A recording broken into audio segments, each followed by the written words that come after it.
Beberapa waktu yang lalu, saya selalu mengeluh dengan pekerjaan. Setiap pulang kerja, selalu merasa ada sesuatu yang mengganjal. Penyebabnya bukan karena tempat saya bekerja atau karena masalah gaji, karena tempatnya bagus dan orang-orangnya juga baik.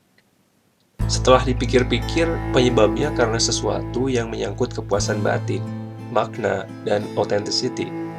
Entah kenapa, lama-kelamaan saya merasa stuck di pekerjaan itu.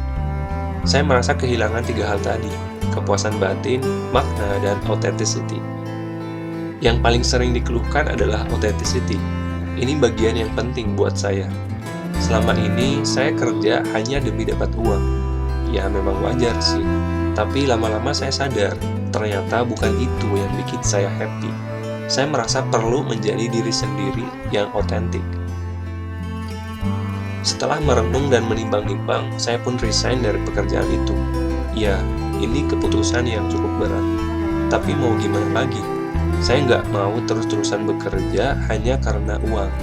Saya merasa harus melibatkan hati sepenuhnya, bukan setengah hati lagi. Meskipun harus kehilangan sumber penghasilan. Backup plan saya saat itu hanya satu, menjalani pekerjaan yang saya cintai dengan hati.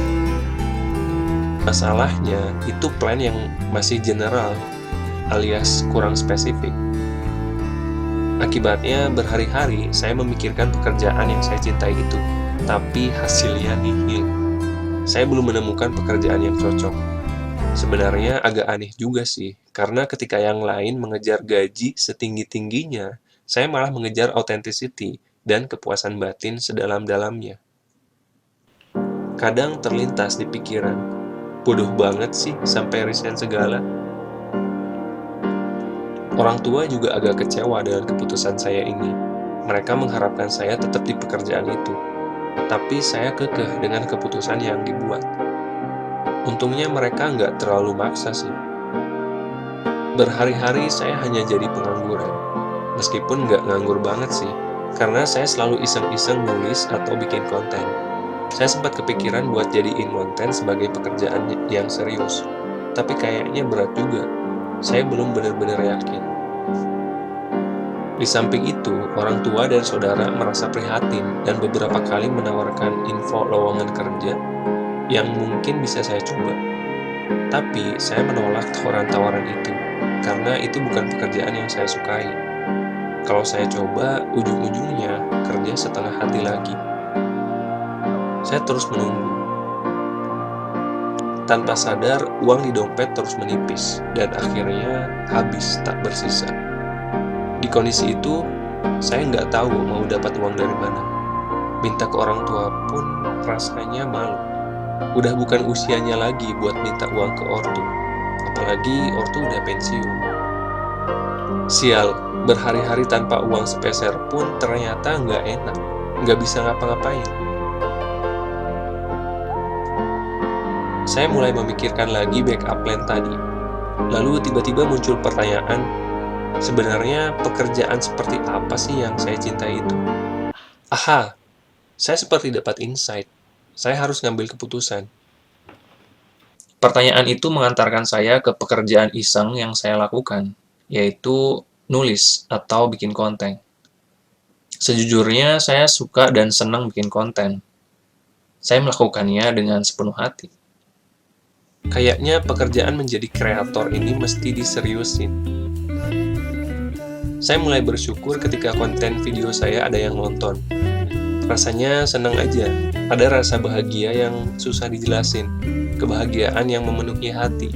Dari hari ke hari, saya makin semangat bikin konten. Saya pun komit buat konsisten publish konten tiap minggu. Beberapa hari pun berlalu. Ketika lagi semangat-semangatnya, saya keingetan kalau dompet masih kosong. Belum ada pemasukan. Semangat saya perlahan jadi kendor. Saya mulai kepikiran buat nyari pekerjaan yang penghasilannya jelas buat ngisi dompet dan ngisi perut pastinya. Tapi saya kan udah komit, mau full time jadi kreator dulu, ucap saya dalam hati. Aduh, saya nemuin jalan buntu lagi. Lagi-lagi uang jadi hambatan. Kalau berpikir realistis, memang kita butuh uang. Kita nggak bisa lepas dari uang. Tapi tetap aja, uang bukan Tuhan. Berhari-hari pikiran saya selalu disesaki oleh banyak pertanyaan. Kamu mau begini terus? Gimana dengan masa depan? Bukankah lebih baik uang daripada authenticity? Emang kamu mau makan dari hasil authenticity? Alhasil, saya pun berhenti konten.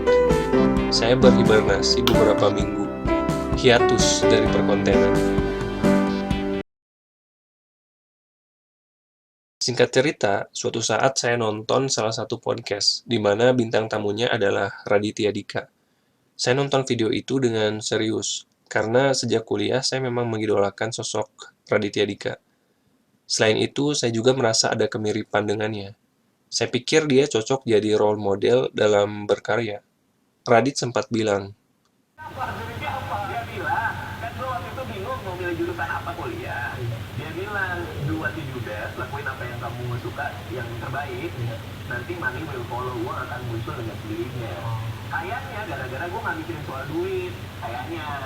kalau dipikir-pikir ada benernya juga sih. Kita tinggal berusaha semaksimal mungkin, berusaha melakukan yang terbaik, karena nanti uang bakal ngikutin. Saya coba resapi kata-kata Bang Radit.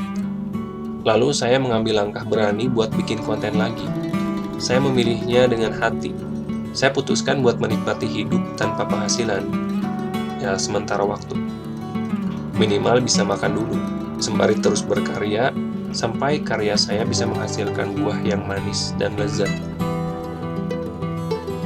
Kini saya sadar, ternyata memang bukan semata-mata uang yang selama ini saya cari, tetapi kepuasan batin, makna, dan authenticity.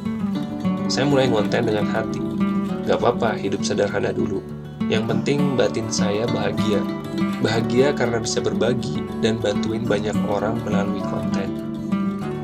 Ya, meskipun belum menghasilkan, tapi saya komitmen buat serius konten dengan tujuan membantu dan menjadi diri sendiri yang otentik. Fokus melakukan yang terbaik dengan hati. Kita cuma perlu berani buat mengambil keputusan.